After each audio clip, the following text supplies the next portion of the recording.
ಇಂತಹ ಒಂದು ಒಳ್ಳೆಯ ಸಮಾಜಯುತವಾಗಿರ್ತಕ್ಕಂತಹ ಕೆಲಸ ಕಾರ್ಯಗಳು ನಡೀಲಿಕ್ಕೆ ಸಾಧ್ಯ. ವಿಶೇಷವಾಗಿ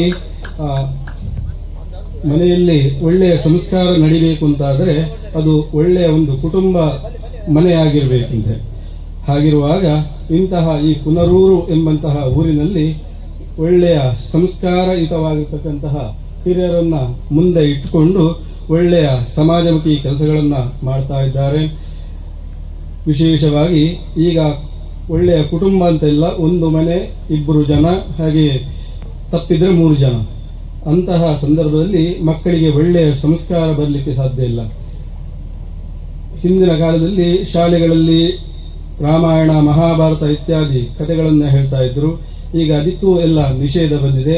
ಹಾಗಿರುವಾಗ ಇಂತಹ ಕಾಲಘಟ್ಟದಲ್ಲಿ ನಾವು ಒಳ್ಳೆಯ ಶಿಬಿರಗಳನ್ನು ನಡೆಸಿ ಅದರ ಮುಖಾಂತರವಾಗಿ ಮಕ್ಕಳಿಗೆ ಬೇಕಾಗತಕ್ಕಂತಹ ಸಂಸ್ಕಾರ ಹಾಗೆ ಬೌದ್ಧಿಕತೆಗೆ ಬೇಕಾಗತಕ್ಕಂತಹ ಒಳ್ಳೆಯ ಕೆಲಸ ಕಾರ್ಯಗಳನ್ನು ಇದರಿಂದ ಮಾಡ್ತಾ ಇದ್ದಾರೆ.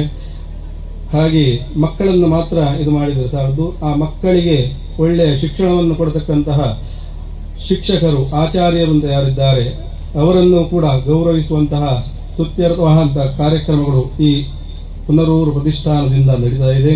ಹಾಗೆ ನಾವು ತಿನ್ನತಕ್ಕಂತಹ ಆಹಾರಗಳು ಏನಿದೆಯೋ ಅದು ಒಳ್ಳೆಯ ರೀತಿಯಲ್ಲಿ ಇನ್ನೂ ಮುಂದುವರಿಯಬೇಕು ಎಂಬಂತಹ ಉದ್ದೇಶದಿಂದ ವಿಶ್ವ ಆಹಾರ ಸಂಸ್ಮರಣಾ ದಿನದಂದು ರೈತರ ಮನೆಗಳಿಗೆ ಹೋಗಿ ಅವರನ್ನು ಗುರುತಿಸಿ ಒಳ್ಳೆಯ ಅವರಿಗೆ ಪ್ರೋತ್ಸಾಹವನ್ನು ಕೊಡತಕ್ಕಂತಹ ಕೆಲಸ ಕಾರ್ಯಗಳು ಇದರಿಂದ ಆಗ್ತಾ ಇದೆ. ರಜತ ಮಹೋತ್ಸವ, ಸುವರ್ಣ ಮಹೋತ್ಸವ, ಅಮೃತೋತ್ಸವ ಈ ಪುನರೂರು ಪ್ರತಿಷ್ಠಾನಕ್ಕೆ ಸಿಗಲಿ ಅಂತ ಹೇಳಿ ನನ್ನ ಉದ್ಘಾಟನಾ ಮಾತುಗಳಿಗಾಗಿ ಧನ್ಯವಾದ. ಆನುವಂಶಿಕ ಅರ್ಚಕರಾದಂತಹ ವೇದಮೂರ್ತಿ ಶ್ರೀ ಲಕ್ಷ್ಮೀನಾರಾಯಣ ಆಸ್ರಣ್ಣವರಿಗೆ ನಾವು ಮನುಷ್ಯರಾಗ್ತೇವೆ ಅಂತ ಬಹುಶಃ ಸಂಸ್ಕಾರವನ್ನು ಕೊಡುವಂತಹ ಹಿಂದಿನ ನಮ್ಮ ಹಿರಿಯ ಕಾಲದಿಂದ ಬಂದಂತಹ ಧರ್ಮದ ಉಪದೇಶಗಳನ್ನೆಲ್ಲ ನಾವು ಬದಿಗೊತ್ತಿ ಈ ಹೊಸತನಕ್ಕೆ ಮಾಡುವುದರಿಂದ ಇಂತಹ ಕಾರ್ಯಕ್ರಮಗಳ ಅಗತ್ಯತೆ. ಬಹುಶಃ ನಮ್ಮ ಪುನರೂರು ಪ್ರತಿಷ್ಠಾನ ಬಹಳಷ್ಟು ಶ್ರದ್ಧೆಯಿಂದ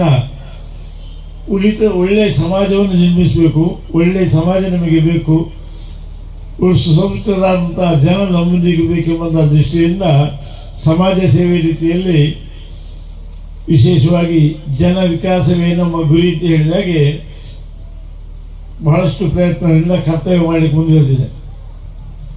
ಬಹುಶಃ ಸಿಂಹದ ಮರಿ ಸಿಂಹ ಅಂತ ಹೇಳಿದಾಗೆ ಪುನರೂರು ಅಂತ ಹೇಳಿದ್ರೆ ಸರ್ವಸಾಮಾನ್ಯವಾಗಿ ಭಾವಿಷ್ಣ ಪುನರೂರು ಅಂತ ಹೇಳಕ್ಕ ಪುನರೂರು ಕರ್ಮಣ್ಯವಾಧಿಕಾರಸ್ಥೆ ಮಾಫಲೇಶುಕದಾಚನ ಅಂತ ಹೇಳಿಕೊಂಡು ಯಾರೊಂದು ಆಗ್ತದೆ ಬೇಕಾದ್ರೆ ಆಗಲಿ, ನನಗೆ ದೇವರು ಬುದ್ಧಿ ಕೊಟ್ಟಾಗೆ ನಾನು ಜನ ಸೇವೆ ಮಾಡ್ತೇನೆ, ಆ ಸೇವೆಯ ಫಲ ಕೊಡಲಿ ಕೊಡದೇ ಇರಲಿಕ್ಕೆ ಎಂಬ ದೃಷ್ಟಿಯಿಂದ ಕರ್ತವ್ಯ ಮಾಡ್ತಾ ಇದ್ದಾರೆ.